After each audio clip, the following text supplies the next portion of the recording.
Hello everybody and welcome to this week's episode of Overcoming the Wednesday Hump. For those of you who are new to these videos, they are designed to do just that, to help you overcome that midweek Wednesday feeling when you're halfway through the week, your motivation levels are starting to dip and you're asking yourself, how am I going to get through this week? These videos are designed to lift you back up and to give you that motivation and inspiration to keep driving forwards in the direction towards your goals and your dreams for the future.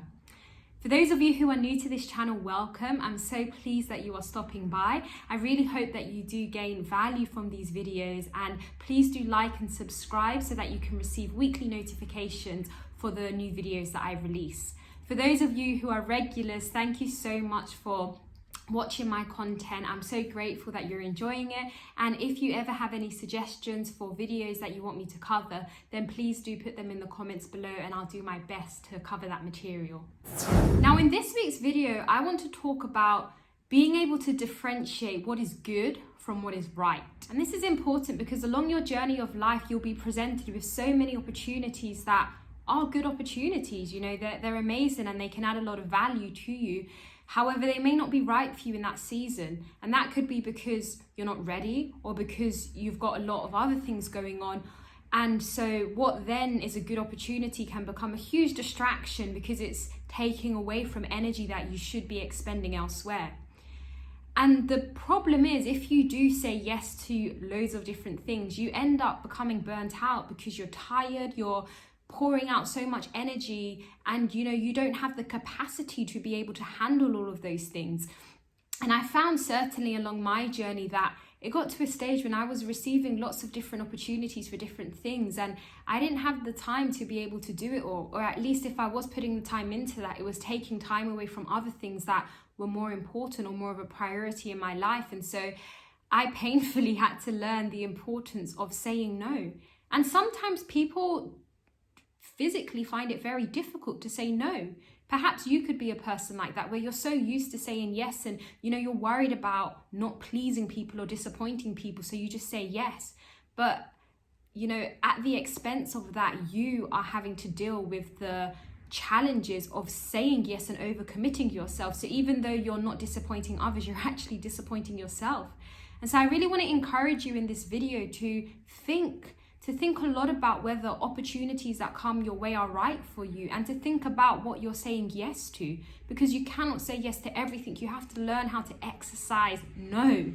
And initially it can feel quite uncomfortable, but actually it becomes quite liberating to be able to say no to things that you know are not going to serve you in where you're at your journey in the moment. I also want to talk to you in this video about how you can discern whether an opportunity that is good is the right opportunity for you. And there are several different things that I will do which will help me to triage whether something is right or wrong for me in the season of life that I'm in. One of the first things I do is I ask myself, does this opportunity line up with the goals and the vision that I have for the future?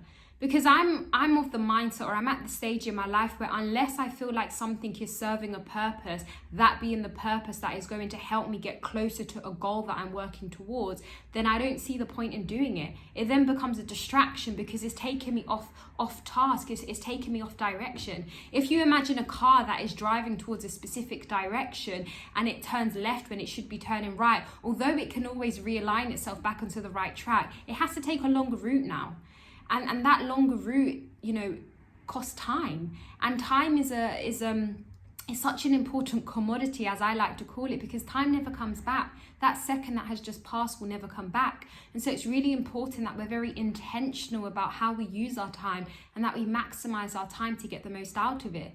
And so I find for me personally that being able to say no to opportunities that do not support the vision that I have is one of the great ways of being able to cut things out that waste time. And when I say waste time, I don't necessarily mean that they're useless tasks, because like I said, it could be a great opportunity, but in some senses it's a waste of your time because it's not directing you or helping you to get closer to where you need to get to for the personal vision that you may have, or the personal mission that you may be working towards for your own life, and even for the community. One of the other really practical things I ask myself is, do I have sufficient time to commit to this? Because if I don't have enough time, then there's no point in taking on another opportunity, because that then risks you becoming burnt out. And if you become burnt out, then you're not going to be able to do any of the other things that you need to do. And so it's really important that you take stock of the amount of time that you have and how much pressure you're currently feeling in this season of your life. Because if you're already feeling like you're under a lot of pressure and you take on more, then you're just weighing yourself further down, and that's not going to be good for you. So do consider your time capacity and whether or not you can actually afford to expend time on another task or another opportunity. The next point I want to make is one of the things I think is important to consider is whether or not an opportunity aligns with your values. So for example, if you're somebody, or I'll use myself as an example, if I get an opportunity that is a speaking opportunity, I personally like to speak on topics that I'm passionate about. I find it very difficult to speak on something that I don't really care too much about. And so because of that, I wouldn't want to agree on a public speaking opportunity for something that doesn't really align with what I'm passionate about or what I believe in. And indeed, if it's something that goes against my values, then I definitely will not say yes to it, because I try to lead a life of authenticity. And part of me walking in authenticity is walking in the things that I'm passionate about, in the things that I care about, in the things that I can relate to and connect with. If I can't connect or relate to something, then I don't want to speak about that thing, because that is not, I wouldn't be able to give it my best. And I like to give everything my best. And in addition to that, if it goes against my values, then I'm going against myself. And I'm not willing to compromise my values to do that. The other point I want to make is I want to encourage you to ask yourself, what is the return on this investment?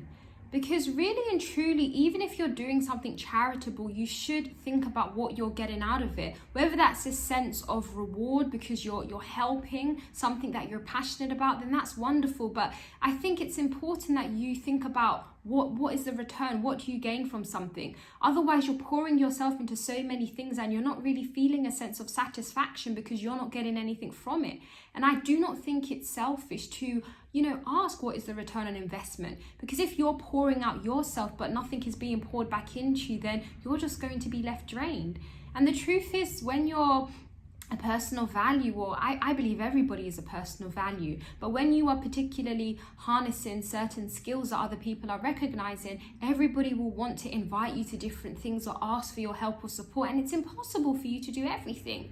So you have to ask yourself, which opportunities am I going to say yes to? And of these opportunities, what am I going to get in return? How is it going to help me so that I can continue to develop myself and to be my best, to continue to pour out my best for others?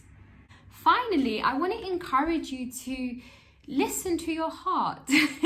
Sorry, I giggle because I know that sounds a bit wishy-washy, but in all honesty, listen to that inner conviction that you have, that sense of peace or that sense of stress about something.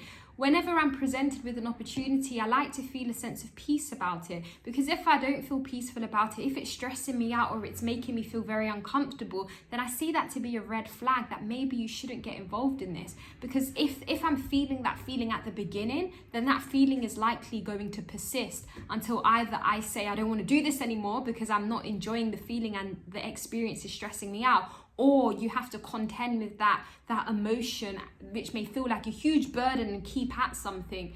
So I encourage you to try to only go with the opportunities that do give you a sense of peace. And when I say this, don't get me wrong, sometimes you could be presented with an opportunity that is a wonderful opportunity, but it is a challenge in that it stretches you, it takes you out of your comfort zone, and inevitably that will make you feel a sense of discomfort. But that is a healthy discomfort, in the sense that it's a sign that you're being stretched. It's a sign that you're going to a new level, a new height. And so, you can still have a sense of peace with that because it's right for you. But there's a sense of distress and uncomfortability that you can feel, I hope that's a word, that you can feel when you're called to do something that just isn't sitting well with you. So I encourage you to listen to that inner voice, listen to that inner feeling that you get about something, which can become like a compass helping to direct you in the direction that's right for you. So thank you so much for listening to this video. I really do hope it encouraged you. Please do like the video. It really helps me to see what you're gaining value from. And please do, as I said, put any suggestions in the comments below if there are any other topics that you want me to cover. Wishing you a wonderful rest of the week. Bye for now.